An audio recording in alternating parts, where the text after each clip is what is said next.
Hello friends and dear student, एक बार फिर से आपका बहुत बहुत स्वागत है। तो आज के इस वीडियो में हम लोग पढ़ने वाले हैं फार्माकोलॉजी का चैप्टर नंबर 7 और वो है drugs acting on respiratory system. Respiratory system आप जानते हैं, तो इसमें 3-4 टॉपिक्स हैं जो हमको अलग अलग पढ़ना है। एक है ब्रोंकोडाइलेटर और दूसरा है इसके अंदर एक्सपेक्टोरेंट और तीसरा है म्यूकोलाइटिक और चौथा है एंटीटसिव। तो ये 4 टॉपिक हम लोग इसके अंदर कवर करने की कोशिश करेंगे। तो चलिए शुरू करते हैं। तो सबसे पहला जो टॉपिक हमारा वो है ब्रोंकोडाइलेटर्स। तो क्या होते हैं ब्रोंकोडाइलेटर? तो बहुत आसान है। ब्रोंको से मतलब ब्रोंकाई हो गया, डायलेटर मतलब जो इसको डायलेट करे। तो जो ब्रोंकाई को डायलेट करने वाली दवाएं होती हैं उसको हम लोग बोलते हैं ब्रोंकोडाइलेटर्स। अस्थमा वगैरह की जब दिक्कत होती है, सीओपीडी वगैरह की, तो उसमें क्या होता है ब्रोंकाई जो है वो कंस्ट्रिक्ट हो जाता है, तो उसको डायलेट करने की ज़रूरत पड़ती है। तो जो दवाएं ब्रोंकाई को डायलेट करती हैं उसको डायमीटर को, मान लीजिए ब्रोंकाई है तो इसके डायमीटर को जो दवाएं बढ़ा दें उसको हम लोग बोलते हैं ब्रोंकोडाइलेटर्स। तो इसका डेफिनेशन क्या है? तो दी ड्रग्स डायलेट और widen the diameter of bronchi are called bronchodilators. ठीक, वो दवाएं जो क्या है डायलेट करती हैं या वाइडन मतलब चौड़ा कर देती हैं, डायलेट का मतलब भी ये फैला देती हैं। The diameter of bronchi, bronchi के डायमीटर को जो दवाएं बढ़ा देती है उसको हम लोग बोलते हैं ब्रोंकोडाइलेटर। अब इसकी क्लासिफिकेशन क्या है? तो एक इनमें से है सिम्पैथोमाइमेटिक एजेंट।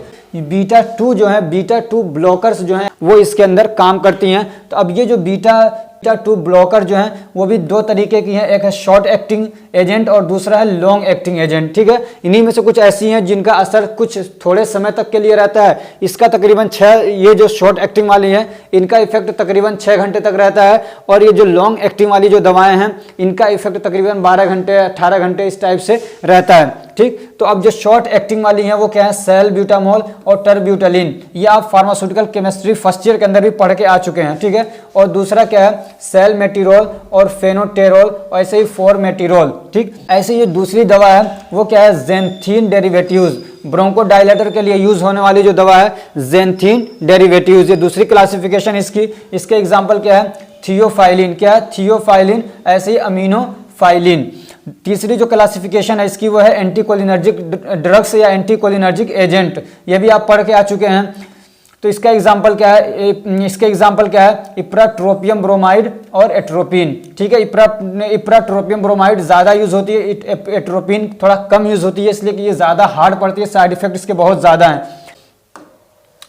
अब इसके फार्माकोलॉजिकल एक्शन हम लोग जो भी क्लासिफिकेशन है उसके अलग अलग हम लोग क्या है फार्माकोलॉजिकल एक्शन पढ़ लेते हैं। तो जो क्या कहते हैं हमारा सिम्पैथोमाइमेटिक एजेंट है जो बीटा 2 ब्लॉकर है, तो उसका जो लॉन्ग और शॉर्ट एक्टिंग वाले जो दोनों का हम लोग एक साथ फार्माकोलॉजिकल एक्शन पढ़ रहे हैं। ठीक है, तो ये क्या करते हैं? तो दे डायलेट दी ब्रोंकाई। ये क्या करते हैं? ब्रोंकाई को डायलेट करते हैं। अब इनके एग्जाम्पल्स आप यहाँ से पढ़ लीजिएगा। ठीक है, पीछे भी आप पढ़ के आ रहे हैं। तो ये ब्रोंकाई को क्या करते हैं? डायलेट कर देते हैं। ऐसे ही इंक्रीज म्यूकोसिलियरी क्लियरेंस।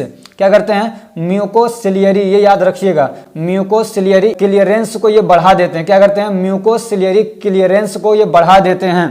अब म्यूकोसिलियरी क्लियरेंस क्या होता है? तो ये एक पूरा डिफेंस मैकेनिज्म होता है। किसका? ब्रोंकाई के जो वहाँ स्मूथ मसल्स हैं उनका एक मैकेनिज्म होता है, डिफेंस मैकेनिज्म, यानी अपने अगेंस्ट मान लीजिए उन पर कोई अटैक कर रहा है तो उसको हटाने के लिए, कोई भी गर्दो गुबार आ रहा है तो उसको दूर करने के लिए एक मैकेनिज्म होता है। ठीक है, यानी कोई भी फॉरेन सब्सटेंस आ रहा है, कोई इस टाइप की चीज़ें आती हैं तो उसको बाहर फेंकने का क्या है पूरा एक सिस्टम होता है ताकि उसको बाहर निकाला जाए। उसको हम लोग बोलते हैं म्यूकोसिलियरी क्लियरेंस। तो उस फंक्शन को ये क्या है बढ़ा देता है। ठीक, क्या है ये फंक्शन? यहाँ पे लिखा हुआ है कि it is a defence mechanism of lungs in which mucus and harmful foreign substance are moved out.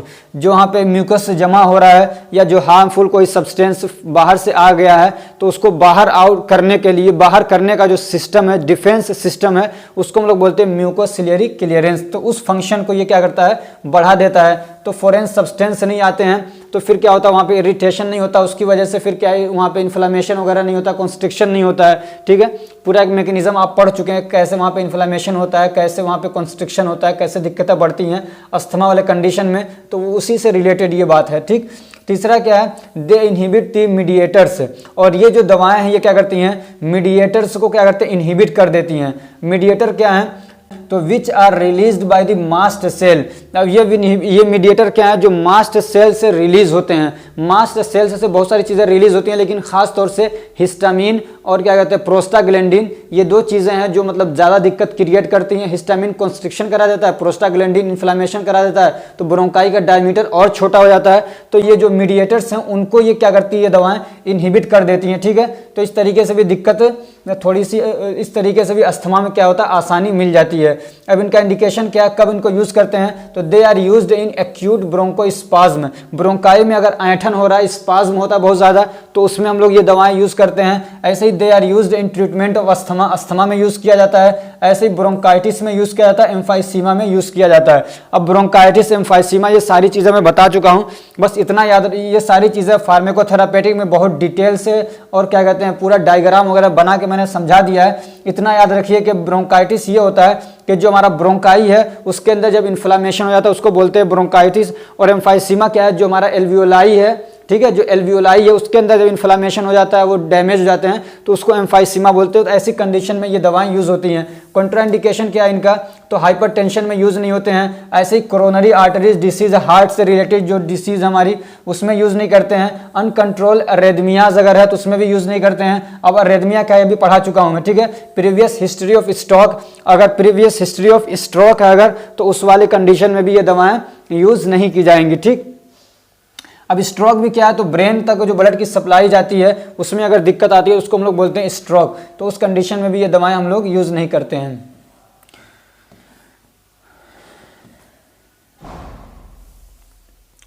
अब इनका जो क्या है डोजेज कितना है, मतलब कितना लेगा अगर कोई इन दवाओं को यूज करे, तो जो सैलब्यूटामोल है वो 2 से 4 mg ओरली लेगा, ठीक है। और क्या है, अगर मतलब आईवी रूट से ले रहा है तो 0.25 से 0.5 mg आईवी रूट से लेगा, या सबक्यूटेनियस से रूट से लेता है, ठीक। इनहेल कर रहा है, इनहेल का मतलब ये था जैसे कि मान लीजिए दवा रख के और इनहेल किया जाता है या मशीन में डाल के उसको सांस लिया जाता है। तो अगर इनहेलेशन के थ्रू दवा ले रहा है तो 100 से 200 माइक्रोग्राम इनहेलेशन के थ्रू लेंगे, ठीक है। अब यहाँ पे आप देख रहे होंगे mg है, यहाँ पे mcg है। इसमें क्या फ़र्क है, अगर आपको मालूम है तो कमेंट करके ज़रूर बताइएगा, ठीक है। mg और mcg में क्या फ़र्क होता है, आपसे क्वेश्चन है, ठीक। इतने दिनों से पढ़ रहे हैं तो इतना मालूम होना चाहिए। अब जो है टर्ब्यूटलिन, तो ये कितना लेते हैं, तो इसको इधर मिला लीजिए, या टाइपिंग में थोड़ी दिक्कत आ गई है। तो ये टर्ब्यूटलिन कितना लेते हैं, तो 5 mg ओरली लेते हैं। और सैलमेटिरोल कितना लेते हैं, तो 50 से 100 माइक्रोग्राम इनहेलेशन के थ्रू लेते हैं। ऐसे अगर फॉर्मेटिरोल है, अगर इसको लेना है 12 से 24 माइक्रोग्राम इनहेलेशन के थ्रू लेते हैं, BD यानी दिन के अंदर 2 मरतबा, ठीक। अब दूसरा जो क्लासिफिकेशन था वो था जेंथीन डेरिवेटिव्स। क्या था, जेंथीन डेरिवेटिव्स। तो इसके एग्जांपल क्या हैं, तो थियोफाइलिन और अमीनोफाइलिन। ये याद रखिएगा, ये काफ़ी इंपॉर्टेंट दवा है और काफ़ी जगहों पे ये यूज़ होती है। फार्माकोलॉजिकल एक्शन क्या है इसका, तो सेंट्रल नर्वस सिस्टम पे भी ये काम करता है। और क्या करता है, इंक्रीज दी CNS परफॉर्मेंस, हमारे जो सेंट्रल नर्वस सिस्टम का जो परफॉर्मेंस है उसको बढ़ा देता है, उसको एक्टिव कर देता है, स्टिमुलेट कर देता है, दिमाग और अच्छे से काम करने लगेगा। मान लीजिए आप पढ़ रहे हैं, दिमाग थक गया आपका पढ़ते पढ़ते, ये दवा खाएंगे तो एकदम से एक्टिव हो जाएंगे, लेकिन खाइएगा नहीं, ये बीमारी को ठीक करने के लिए दवा है, ठीक। दूसरा क्या है, CVS पे काम करता है, यानी हमारे कार्डियोवास्कुलर सिस्टम पे भी काम करता है। और वहाँ क्या करता है, they have positive inotropic effect, और वहाँ पे पॉजिटिव इनोट्रोपिक इफेक्ट शो करता है। इसका मतलब होता है कि हमारे जो हार्ट का कॉन्ट्रैक्शन फोर्स है, यानी उसका जो पावर है, उसको ये क्या दवा बढ़ा देती है हमारे हार्ट की। और क्या स्मूथ मसल्स पे भी ये दवाएं काम करती हैं। क्या करती हैं, दे रिलैक्स स्मूथ मसल, तो स्मूथ मसल्स को क्या करती है, रिलैक्स कर देती हैं, ठीक है। तो मान लीजिए अगर अस्थमा है, वहाँ पे कॉन्स्ट्रिक्शन हो गया, तो वहाँ पे स्मूथ मसल्स को रिलैक्स कर देंगे तो उसमें दिक्कत आदमी की दूर हो सकती है। ऐसे स्टोमक पे भी काम करती हैं, वहाँ क्या करती हैं, they increase the acid and pepsin in stomach, increase the secretion, अगर आप यहाँ पे कर लें तो ज़्यादा अच्छा रहेगा। They increase the secretion of, यहाँ लगा लीजिए, ठीक है, they increase the secretion of acid and pepsin. तो ये क्या करते हैं, हमारे स्टोमक के अंदर एसिड का जो कंसंट्रेशन है उसको, यानी उसका इंक्रीज बढ़ा देती है, ज़्यादा वो इंक्रीज होता है, ज़्यादा वो रिलीज होता है। ऐसे पेप्सिन भी क्या है, बहुत ज़्यादा रिलीज होने लगता है। और क्या करते हैं, they increase the contraction force of skeletal muscles. हमारे जो स्केलेटल मसल्स है, जैसे कि मान लीजिए ये हो गया, पैरों के हो गए, तो स्केलेटल मसल्स को क्या है, ये उसका कॉन्ट्रैक्शन फोर्स बढ़ा देते हैं, उसकी कॉन्ट्रैक्टिलिटी बढ़ा देते हैं। और क्या करते हैं, they decrease the function of mast cell, और जो मास्ट सेल होता है उसके फंक्शन को डिक्रीज कर देते हैं। मास्ट सेल का मतलब समझिए WBC, और वो एक तरीके से क्या हमारे अंदर इम्यून सिस्टम का काम करती हैं, तो उसको थोड़ा सा ये डिक्रीज कर देते हैं। इम्यून सिस्टम को यही हमारे जो मास्ट सेल हैं उसको संभालते हैं, तो यही इसका एक निगेटिव पॉइंट है कि ये इम्यून सिस्टम को थोड़ा डाउन करता है। लेकिन कई बार ऐसी ज़रूरतें हमको पड़ती हैं कि इम्यून सिस्टम को डाउन करना पड़ता है। जैसे कि मान लीजिए अस्थमा की बीमारी में भी इम्यून सिस्टम को थोड़ा डाउन करना पड़ता है, क्योंकि वहाँ पे जो दिक्कत हो रही है ना, इम्यून सिस्टम के ओवर एक्टिव होने की वजह से इन्फ्लेमेशन हो रहा है, हिस्टामिन रिलीज हो रहा है, तो वहाँ पे दिक्कत होती है। तो कहीं ऐसी ज़रूरत पड़ती है हमको कि इम्यून सिस्टम को थोड़ा सप्रेस किया जाए, थोड़ा दबाया जाए, तो ऐसी कंडीशन में ये दवाएँ क्या हैं, यूज़ होती हैं। अब इसका इंडिकेशन क्या है, कब इसको यूज़ करते हैं, तो हम लोग इसको यूज़ करते हैं in acute attack of asthma, यानी अस्थमा का अटैक हो रहा है, बहुत मतलब पुराना अस्थमा नहीं है, क्रोनिक नहीं है, एक्यूट है, जल्दी से हुआ है, तो उस कंडीशन में यूज़ करते हैं। और वैसे ही क्रोनिक अस्थमा में भी यूज़ कर सकते हैं इसको। और इसमें माइल्ड टू मॉडरेट ब्रोंकोस्पाज्म, थोड़ा या थोड़े से ज़्यादा, बहुत ज़्यादा नहीं, थोड़ा या थोड़े से और ज़्यादा मॉडरेट, अगर ब्रोंकोस्पाज्म, ब्रोंकाई के अंदर स्पाज्म हो रहा है, ऐंठन हो रहा है, तो उसमें यूज़ करते हैं। ऐसे इसको COPD में भी यूज़ करते हैं, क्रोनिक ऑब्स्ट्रक्टिव पल्मोनरी डिसीज़ में यूज़ करते हैं। और इसका कॉन्ट्राइंडिकेशन क्या है, तो हाइपरटेंशन में इसको नहीं देंगे। ऐसे ही क्या है, कार्डियोवास्कुलर डिसीज़ है उसमें नहीं देंगे। ऐसे ही सिस्टिक फिब्रोसिस में नहीं देते हैं। सिस्टिक फिब्रोसिस क्या है, तो ये एक बीमारी होती है, उसमें क्या होता है, it affect the cell that produce mucus, sweat and digestive juice. तो ये सिस्टिक फाइब्रोसिस क्या है, तो एक बीमारी होती है कि जो मतलब कुछ ऐसे हमारी बॉडी के अंदर सेल होते हैं जो क्या होते हैं, म्यूकस रिलीज करवाते हैं, उनकी ज़रूरत रहती है। ऐसे ही क्या है, जो हमारी बॉडी के, हमारे स्टोमक के अंदर जूसेस वगैरह जो रिलीज होते हैं, खाने को हजम करने में काम आते हैं, तो उनको सिक्रेशन करवाते हैं। ऐसे ही जो स्वेट ग्लैंड हैं, जो पसीना निकलवाते हैं, तो उनको ये क्या करता है, डिस्टर्ब कर देता है, या तो बहुत ज़्यादा बढ़ा देता है, घटा देता है। तो ऐसी बीमारी अगर किसी को है तो उसको हम लोग बोलते हैं सिस्टिक फिब्रोसिस। तो इस कंडीशन में भी हम लोग ये दवाएं ज़ेंथीन जो डेरिवेटिव्स हैं वो नहीं देते हैं। ऐसे ही अगर किसी को हाइपरथायरॉइडिज्म है तो उसमें भी नहीं देते हैं। पेप्टिक अल्सर है उसमें नहीं देते हैं। सीजर डिसऑर्डर है उसमें नहीं देते हैं। ऐसे ही हिपैटिक डिसऑर्डर है, लीवर के अंदर दिक्कत, उसमें नहीं देते हैं। ऐसी प्रेगनेंसी में भी थोड़ा सा क्या केयरफुली ये दवाएँ दी जाती हैं। अब ये जितनी बीमारियाँ हैं सब मैं डिटेल से पढ़ा चुका हूँ, अब उनको बार बार रिपीट करने की ज़रूरत नहीं है। ठीक है, इसके डोजेस क्या है, कितना देंगे, तो थियोफाइलिन ये हम लोग देते हैं 100 से 300 mg TDS, यानी दिन में 3 मरतबा, थ्राइस अ डे। ठीक है, ओरली। ऐसे ही अमीनोफाइलिन तो ये हम लोग 250 से 500 mg देते हैं ओरली TDS। ठीक, अब जो दूसरा एक क्लास, जो तीसरी क्लासिफिकेशन थी वो क्या थी हमारी, एंटी मस्करेनिक एजेंट। ठीक है, एंटी मस्करेनिक एजेंट, जिसको आप एंटी कोलिनर्जिक ड्रग में पढ़ चुके हैं, वही है एंटी कोलिनर्जिक या एंटी मस्करेनिक। ठीक, तो इसके एग्जांपल क्या था, एट्रोपिन और एप्राट्रोपियम ब्रोमाइड। तो इसका फार्माकोलॉजिकल एक्शन क्या है, अब इसकी पूरी डिटेल यहाँ नहीं पढ़ाऊंगा, ये सब मैं पढ़ा चुका हूँ चैप्टर नंबर 2 के अंदर। ठीक है, तो इसका क्या फार्माकोलॉजिकल एक्शन होता है, तो माइल्ड स्टिमुलेशन करता है। ये क्या करता है, सेंट्रल नर्वस सिस्टम को बहुत ज़्यादा नहीं बल्कि माइल्ड स्टिमुलेशन करता है, थोड़ा सा उसको स्टिमुलेट करता है, थोड़ा सा एक्टिव करता है। ठीक, और क्या करता है, ये आई पे क्या इसका इफेक्ट होता है, तो माइड्रियसिस कराता है। कार्डियोवास्कुलर सिस्टम पे क्या करता है, तो it cause bradycardia initially and then tachycardia. तो पहले क्या करता है, ये हार्ट रेट को कम करता है, फिर बाद में क्या करता है, हार्ट रेट को बढ़ा देता है। रेस्पिरेटरी सिस्टम पे क्या करता है, तो ब्रोंको डायलेशन करवाता है। ब्रोंको डायलेटर हम लोग पढ़ रहे हैं, तो ये ब्रोंको डायलेटर करवाता है, तो ये इसका फंक्शन यहाँ से निकल के आ रहा है। ठीक है, और क्या कराता है, ये सिक्रेशन पे भी काम करता है, तो secretion of sweat, saliva and gastric are reduce. तो जो हमारे क्या है, जो स्वेट हमारा जो पसीना निकलता है, ऐसे जो सलाइवा रिलीज होता है, ऐसे जो गैस्ट्रिक जूसेज हैं, तो वो जो रिलीज होता है तो उसका सिक्रेशन को ये क्या करता है, अफेक्ट करता है, कम कर देता है। ठीक है, ऐसे ही GIT पे हमारे काम करता है, उसको रिलैक्सेशन करवा देता है। उसकी वजह से क्या होगा, जब रिलैक्सेशन होता है तो डिक्रीज पेरिस्टाल्टिक मूवमेंट, जो पेरिस्टाल्टिक मूवमेंट है वो डिक्रीज हो जाता है। मान लीजिए पेट के अंदर खाना है तो वो रुका रहेगा, आगे नहीं बढ़ेगा। पेरिस्टाल्टिक मूवमेंट होता है तो चीज़ें आगे बढ़ती हैं। So it is used as a anti spasmodic.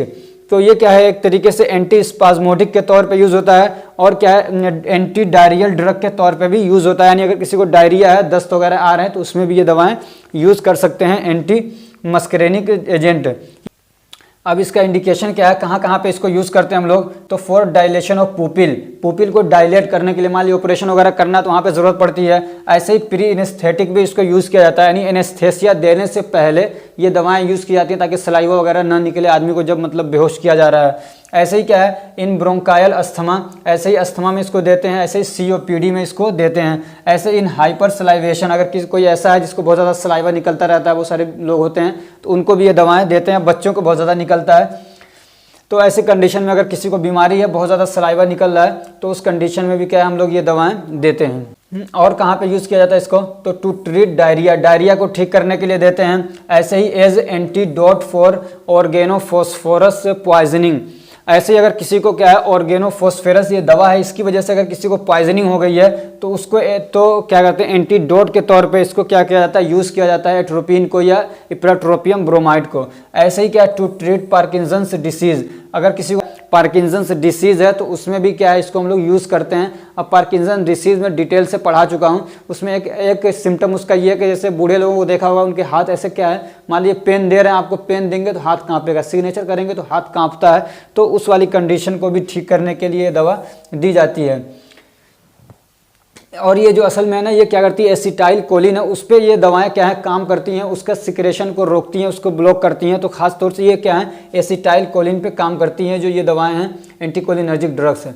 अब इसका कॉन्ट्राइंडिकेशन क्या है, कब नहीं देते हैं, तो अगर ग्लूकोमा है किसी को तो उस कंडीशन में नहीं देते हैं। ऐसे ही infant suffering from Down syndrome, ऐसे अगर किसी को बच्चे को डाउन सिंड्रोम की दिक्कत है तो उसमें नहीं देते हैं। उस डाउन सिंड्रोम एक बीमारी होती है जिसमें क्या है, बच्चे का डेवलपमेंट नहीं होता है, डिले होता है, नहीं बढ़ ही नहीं रहा है, वो बीमारी को हम लोग बोलते हैं डाउन सिंड्रोम। ऐसे ही in patient are hyper sensitive with atropine, जिनको क्या है बहुत ज़्यादा इससे, जो लोग क्या है बहुत ज़्यादा सेंसिटिव हैं इसके रिगार्डिंग, यानी जिनको बहुत जल्दी इससे एलर्जी हो जाती है, तो उनको भी ये दवाएं नहीं देते हैं। इसका डोज कितना है, तो एट्रोपिन अगर हम लोग इसको IV रूट से या अगर इंट्रामस्कुलर या क्या है सबक्यूटेनियस रूट से देते हैं तो कितना देते हैं, 0.4 to 0.6 mg देते हैं for pre operative and pre anaesthetic. ठीक है, ऑपरेशन करने से पहले या एनेस्थेसिया देने से पहले इसको हम लोग यूज़ करते हैं।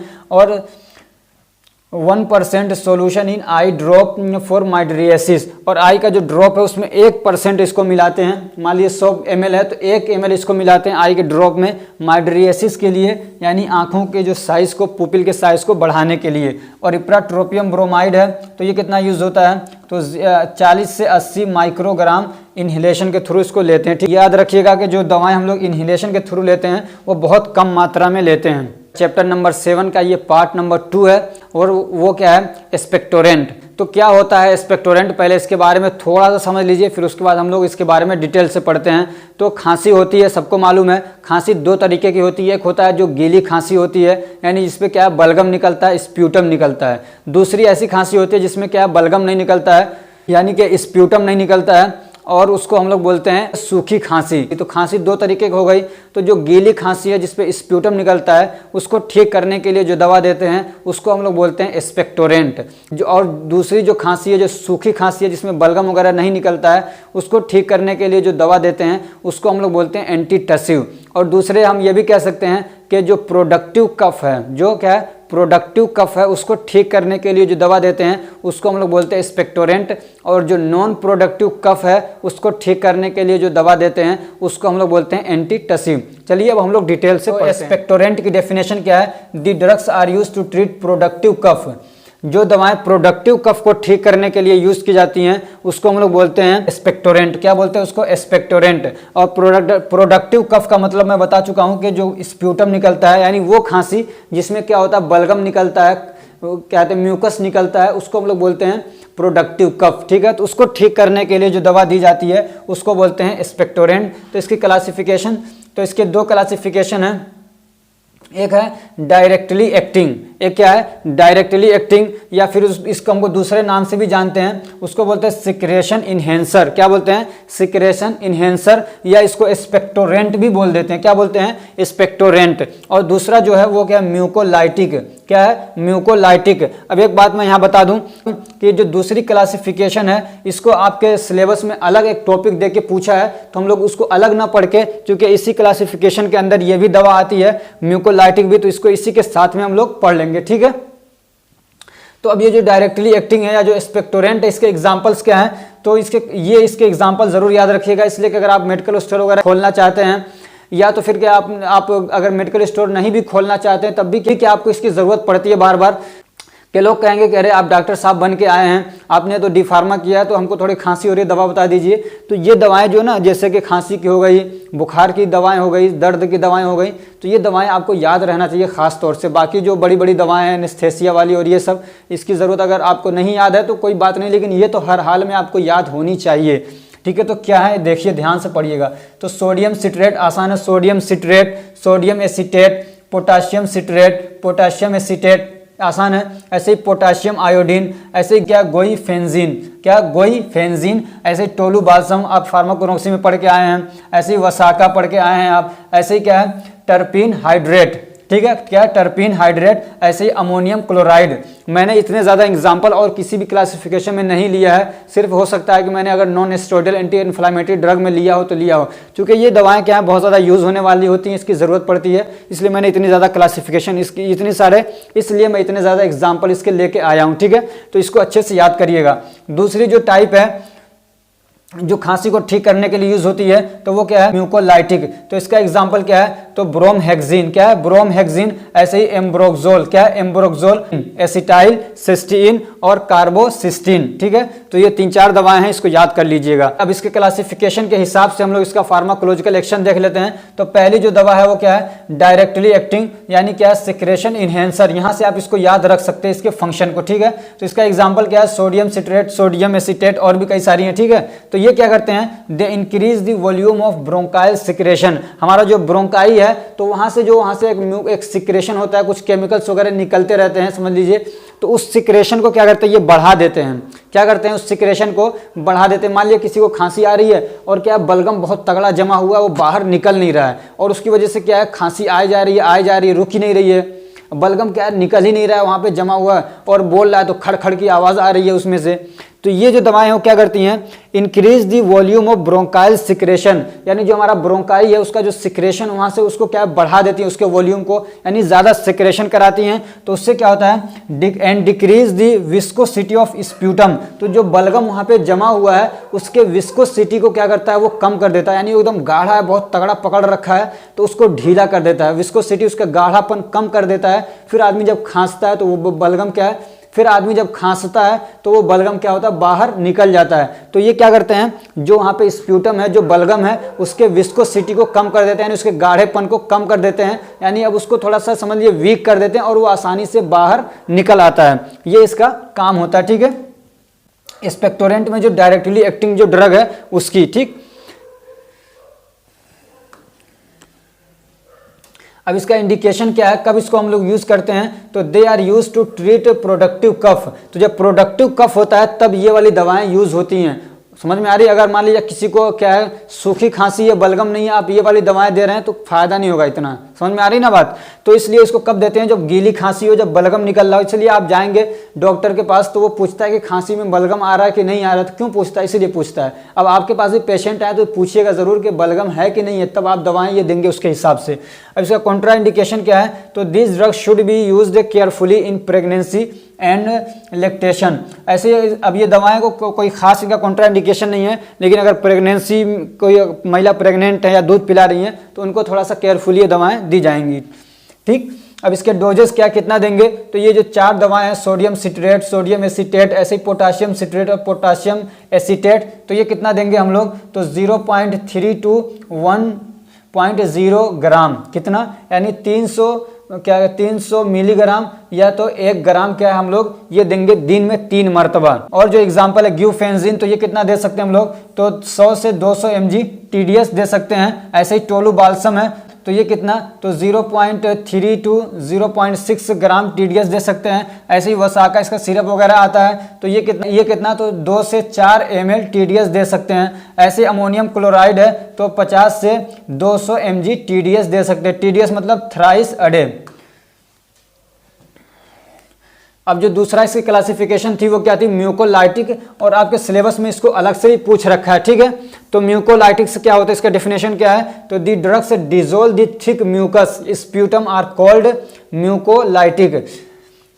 तो जो दवाएं क्या कहती हैं म्यूकस को डिसॉल्व करती हैं उसको हम लोग बोलते हैं म्यूकोलाइटिक। म्यूकस क्या है, तो जो वही जो स्प्यूटम है, जो बलगम है, वो जो जम गया है तो उसको ये क्या करती है डिसॉल्व करती हैं। समझ में आ रहा फर्क है दोनों में। आपने एक्सपेक्टोरेंट के बारे में पढ़ा तो वो क्या करती है वहाँ से सिक्रेशन बहुत ज़्यादा निकालती हैं, तो उसकी वजह से क्या है जो उसको विस्कोसिटी वो कम हो जाता है, और ये क्या करती हैं जो स्प्यूटम है उसी को तोड़ने का काम करती हैं। समझ में आ रही बात। स्प्यूटम जो वहाँ पे बलगम जमा हुआ, जो क्या म्यूकस जमा हुआ है, मान लीजिए खूब उलझे हुए हैं एक दूसरे में और वहाँ से छूट नहीं रहे, बाहर नहीं निकले, तो उसको तोड़ने का काम करते हैं। जब वो टूट जाते हैं तब वो क्या है बाहर निकलते हैं, तो इस तरीके से वो बाहर निकालने का काम उसको करता है। ठीक है, अब इसका एग्जाम्पल क्या है, तो ब्रोमहेक्सिन, एम्ब्रोक्सोल, एसिटाइल सिस्टीन और क्या है कार्बोसिस्टीन, और क्या है कार्बोसिस्टीन। अब इसका फार्माकोलॉजिकल एक्शन क्या है, फार्माकोलॉजिकल एक्शन, तो this drugs break the thick strong sputum. तो ये क्या करते हैं जो स्प्यूटम है जो बहुत क्या है मोटा हो गया है और स्ट्रॉन्ग है, तो उसको ये क्या करते हैं तोड़ देते हैं, ब्रेक करते हैं, and decrease the viscosity of sputum. तो उसके तो तोड़ते हैं तब उसके विस्कोसिटी को क्या करते हैं ये कम कर देते हैं, और क्या होता है फिर स्प्यूटम कम्स आउट इजिली। तो जो स्प्यूटम है जो बलगम है वो आसानी से बाहर निकल आता है। तो ये भी क्या एक तरीके से कफ को ठीक करने के लिए दवा दी जाती है। अब कहाँ कहाँ पे इसको हम लोग देते हैं, तो they are used in patient having difficulty in coughing out the secretions. तो वो पेशेंट जिसको क्या है बलगम तो है वहाँ पे म्यूकस है लेकिन वो बाहर नहीं निकल रहा है, उसको दिक्कत हो रही है कफिंग आउट करने में, यानी जो सिक्रेशन उसको बाहर निकालने में, यानी जो म्यूकस वहाँ पे जमा हुआ स्प्यूटम जो जमा हुआ बाहर नहीं निकल रहा है, तो उस वाले पेशेंट को हम लोग देते हैं। यानी समझ लीजिए कि जो बलगम वाली खांसी होती है उसमें इसको हम लोग देते हैं। और कहाँ पे देते हैं, they are used for clearing secretion before diagnosis.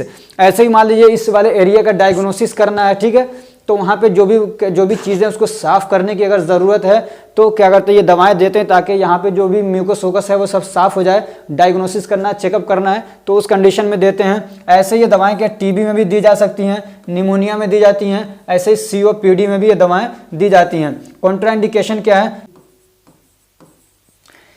These drugs should be cautiously used in acute bronchospasm, peptic ulcer and esophageal varices। तो ये जो दवाएं हैं इसको थोड़ा सा क्या केयरफुली देना चाहिए। ब्रोंकोस्पाज्म है अगर एक्यूट ब्रोंकोस्पाज्म है उसमें, ऐसे पेप्टिक अल्सर में, और क्या है एसोफेजियल वेराइसिस अगर उसमें। एसोफेजियल वेराइसिस क्या है, तो ये जो मतलब थ्रोट वाला हमारा हिस्सा है, यहाँ पे जो क्या है ब्लड वेसल्स हैं उसमें अगर कुछ एबनॉर्मलिटीज़ आ गई है तो उस कंडीशन में क्या है इसको थोड़ा सा मतलब परहेज करना चाहिए, दवाओं को थोड़ा ध्यान से देना चाहिए। और क्या डोजेस क्या है कितना देंगे, तो ब्रोमहेक्सिन कितना, तो 8 mg TDS दे सकते हैं। ऐसे ही एम्ब्रोक्सोल है तो इसको क्या है 15 से 30 mg TDS दे सकते हैं। ऐसे ही एसिटाइल सिस्टीन है तो 200 से 600 mg ओरल देंगे TDS दे सकते हैं। ऐसे कार्बोसिस्टीन है तो 250 से 750 mg TDS दे सकते हैं। और आपके सिलेबस में एक टॉपिक और था एंटीटसिव एजेंट। तो क्या होता है एंटीटसिव, मैं बता भी चुका हूं। तो the drugs are used to treat, यहाँ पे ट्रीट छूट गया है, ट्रीट बढ़ा लीजिए। The drugs are used to treat non productive cough are called antitussive drugs. वो दवाएं जो नॉन प्रोडक्टिव कफ को ठीक करने के लिए दी जाती हैं उसको हम लोग बोलते हैं एंटीटसिव। यानी जो दवाएं सूखी खांसी को ठीक करने के लिए दी जाती हैं, यानी जिसमें बलगम नहीं निकलता है, उसको हम लोग बोलते हैं एंटीटसिव। अब इसकी क्लासिफिकेशन क्या है, तो सेंट्रली एक्टिंग है, क्या एक है सेंट्रली एक्टिंग एंटीटसिव, और दूसरा जो है वो एंटी हिस्टामिनिक। तो सेंट्रली क्या है, दो तरीके का है, एक है ओपियोइड नारकोटिक्स, एक है ओपियोइड या नारकोटिक, और दूसरा है नॉन ओपियोइड्स या नॉन नारकोटिक। ओपियोइड को हम लोग नारकोटिक भी बोलते हैं, ठीक है। तो ओपियोइड का एग्जाम्पल क्या है, तो क्या कोडीन, फोलकोडीन, ऐसे ही एथाइल मोर्फिन, ठीक है। और नॉन ओपियोइड जो है यानी जो क्या कहते हैं, या जो नॉन ओपियोइड है यानी जो ओपियोइड नहीं है, तो उसका एग्जाम्पल क्या है, क्या नोस्केपिन, ऐसे ही डेक्स्ट्रोमेथोफेन, ठीक, और क्लोफेडियानोल। और जो एंटीहिस्टामिनिक ड्रग्स हैं उसका एग्जांपल क्या है, तो क्लोरफेनिरामीन, और क्या है डाइफेनहाइड्रामीन, क्या है डाइफेनहाइड्रामीन, और प्रोमेथाजिन। तो अब इसके फार्माकोलॉजिकल एक्शन हम लोग देख लेते हैं इसके क्लासिफिकेशन के हिसाब से। तो जो सेंट्रली एक्टिंग ड्रग है जो एंटीटसिव है उसका तो इसका फार्माकोलॉजिकल एक्शन क्या है। अब ये जो एंटीटसिव दवाएं होती हैं क्या करती हैं, यहाँ पे जो हमारे मतलब स्मूथ मसल्स जो हैं ब्रोंकाई के अंदर, यहाँ से खांसी जाती है तो क्या होता है जब कुछ वहाँ पे कोई चीज़ आती है तो वहाँ का सिस्टम क्या होता है बड़ा एक्टिव होता है, फ़ौरन वो क्या चाहता है कि मान लीजिए वहाँ पे कोई बैक्टीरिया आया, कोई भी चीज़ आई, तो वो उसको बाहर निकालने की कोशिश करता है। तो उसके लिए क्या होता है, वो खांसी का सिस्टम है। जैसे कोई चीज़ उसको लगता है कि कुछ यहाँ पे फंस रहा है, कोई चीज़ आ रही है, तो उसको चाहता है कि मैं बाहर निकालूं, तो इसलिए खांसी आती है। ठीक है, तो जो सूखी खांसी होती है, तो इसमें असल में बीमारी को नहीं ठीक किया जाता है, बल्कि जो ये सिस्टम है जो खांसी लाता है वो हमारा ब्रेन में होता है, मेडुला, जिसको कंट्रोल करता है, तो उसको हम लोग सप्रेस कर देते हैं। तो वो क्या है, खांसी, उसको ये पता ही नहीं चलेगा कि कुछ यहाँ पे आ रहा है कि नहीं आ रहा है, और कुछ दवाएं ऐसी देती हैं जो यहाँ पे मतलब इरिटेशन कॉज कर रहे हैं, उसको क्या है ख़त्म करें। तो इस तरीके से इस बीमारी को ठीक करने की हम लोग कोशिश करते हैं। ठीक है, तो वही है कि they inhibit reflex by suppressing the cough centre. तो जो रिफ्लेक्स आ रहा है, रिफ्लेक्स को हम लोग क्या करते हैं, कम कर देते हैं, सप्रेस कर देते हैं। और वो कहाँ पे रहता है, तो वो होता है मेडुला, जो इसका सेंटर है खांसी का, यानी खांसी करवाता है। तो हमारे सेंट्रल नर्वस सिस्टम में क्या है, मेडुला होता है। ठीक है, आपने पढ़ा होगा मेडुला ऑब्लोंगाटा, तो वो इसका काम करता है। तो उसी को हम लोग क्या करते हैं, दबा देते हैं। और ये दवाओं का क्या एक्शन होता है, तो कॉन्स्टिपेशन करवाते हैं ये, और क्या होता है, तो सेंट्रल नर्वस सिस्टम को डिप्रेस कर देते हैं। अब इनके इंडिकेशन क्या है, कब इनको यूज करते हैं, तो इसको कफ एंड कोल्ड, यहाँ पे एंड लगा लीजिए, कफ एंड कोल्ड में इसको यूज करते हैं। खांसी है, जुकाम है, तो उसमें यूज करते हैं, जैसे सर्दी लग जाती है ना उसमें। और कब यूज़ करते हैं, इन माइल्ड टू मॉडरेट पेन, हल्का फुल्का दर्द है तो उसमें यूज़ करते हैं। ऐसे डायरिया में भी इनको यूज़ कर सकते हैं। कॉन्ट्रा इंडिकेशन क्या है, तो इसका कोई खास कॉन्ट्रा इंडिकेशन नहीं है। हाँ, उन लोगों को नहीं देंगे जिनको क्या हाइपर सेंसिटिविटी है, यानी इसकी वजह से एलर्जी हो रही है, तो उनको ये दवाएं हम लोग नहीं देंगे ओपियोइड वाली। इसके डोजेस क्या है, कितना देंगे हम लोग तो ये क्या है, कोडीन, तो ये 15 से 30 mg TDS देंगे। ऐसे ही जो फॉल कोडीन है 15 से 30 mg BD देंगे इसको, यानी दिन में 2 मरतबा। ऐसे ही एथाइल मोर्फिन जो है उसको हम लोग 10 से 30 mg TDS देते हैं। ऐसे ही जो नॉस्केपिन है इसको 15 से 30 mg TDS देते हैं। डेक्स्ट्रोमेथाफेन जो है इसको हम लोग 10 से 20 mg डेली देते हैं, 10 से 20 mg TDS देते हैं ये भी। और जो क्लोफेडियानोल है इसको 10 से 20 mg TDS देते हैं। अब जो दूसरी ड्रग थी इसके अंदर एंटी हिस्टामिक ड्रग्स, तो इसकी क्लास, तो इसके एग्जाम्पल क्या है, तो क्या है, क्लोरफेनिरामीन, और क्या है, डाइफेनहाइड्रामीन, और इसका एग्जाम्पल क्या है, डाइफेनहाइड्रामीन और प्रोमेथाजीन। ठीक, तो इसका फार्माकोलॉजिकल एक्शन क्या है, तो दे कॉज सीएनएस डिप्रेशन, तो ये भी क्या करते हैं, सेंट्रल नर्वस सिस्टम को डिप्रेस कर देते हैं हमारे। और क्या करते हैं, सिडेशन कॉज करते हैं। And they have anti allergic action, ये क्या करते हैं, एंटी एलर्जिक एक्शन होता है, यानी एलर्जी वगैरह होती है तो उसमें ये दवाओं को देते हैं, तो एलर्जी के रिएक्शन को ये कम करते हैं। ऐसे ही they cause dryness of mouth, इसकी वजह से क्या होता है, ड्राइनेस ऑफ माउथ हो सकता है। ऐसे ही ब्लरिंग ऑफ विजन, हमारे जो देखने क्या धुंधला धुंधला सा दिखने लगेगा। और क्या है, ये कॉन्स्टिपेशन कॉज करते हैं, इनके फार्माकोलॉजिकल एक्शन है ये।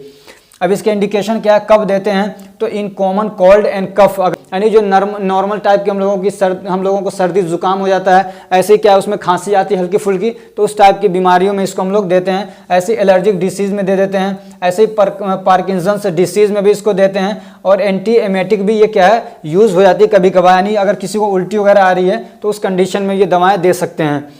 इसका कॉन्ट्राइंडिकेशन क्या है, तो हाइपरटेंशन में नहीं देंगे इसको। ऐसे कार्डियोवास्कुलर डिसीज है उसमें नहीं देंगे। ऐसे यूरिनरी रिटेंशन है उसमें नहीं देंगे। यूरिनरी रिटेंशन का मतलब होता है कि पेशाब पूरी तरीके से आदमी कर नहीं पाता है, करने में उसको दिक्कत होती है। और दूसरे क्या, पूरी तरीके से उसका ब्लैडर क्या है, खाली नहीं हो पाता है, तो उसको बोलते हैं कि रिटेंशन का मतलब होता है रुक जाना। तो पेशाब क्या एक तरीके से रुकता है, आसानी से कर नहीं पाता, दिक्कत होती है, तो उस कंडीशन में ये दवाएँ नहीं देंगे क्योंकि ये कॉन्ट्रैक्शन करा देंगी। और अब इसके डोजेस क्या है, कितना देते हैं, तो क्लोरफेनिरामीन है ये 2 से 4 mg ओरली देते हैं। ऐसे ही डाइफेनहाइड्रामीन है तो उसको 25 से 50 mg ओरल देते हैं। ऐसे ही प्रोमेथाजीन है तो 25 से 50 mg इसको हम लोग ओरल देते हैं। ये जो आपका चैप्टर था, chapter number 7, drugs acting on respiratory system, वो यहीं पे कंप्लीट हो रहा है। अगर ये हमारी कोशिश आपको अच्छी लग रही है तो वीडियो को लाइक करिए, चैनल को सब्सक्राइब करिए और अपने फ्रेंड्स को भी शेयर करिए ताकि वो भी इससे फ़ायदा उठा सकें। ये जो PDF है इसको मैं डिस्क्रिप्शन में दे दूंगा,